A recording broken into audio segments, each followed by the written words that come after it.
আসসালামু আলাইকুম। আপনি কেন বারবার আল্লাহ তাআলার ওপর থেকেই আস্থা হারিয়ে ফেলছেন? আল্লাহকে বিশ্বাস করুন। আল্লাহ ব্যতীত আপনার কি আরো কোনো ইলাহ আছে যে আপনাকে পথ দেখাবে, আপনার হৃদয়কে শান্ত করবে, আপনার গুনাহ মাফ করবে?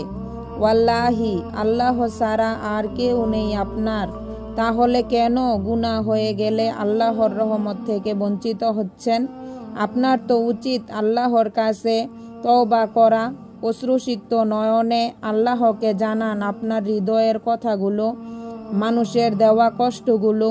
কিন্তু আপনি কেন আল্লাহর কাছে চাচ্ছেন না? তিনি তো চান আপনি তাকে বলুন, তাকে ডাকুন, আপনার ভাঙা হৃদয়ের কথাগুলো কেঁদে কেঁদে তাকে বলেন।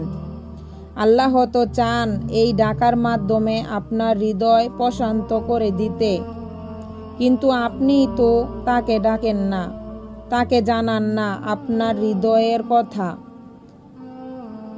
বরং তার উপর আস্থা হারিয়ে হতাশায় নিমজ্জিত হয়ে থাকেন। ভুলে যান আল্লাহর ক্ষমতা ও দয়ার সম্পর্কে।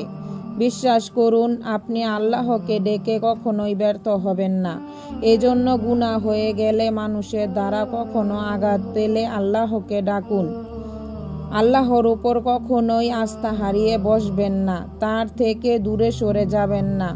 আল্লাহর উপর ভরসা রাখুন।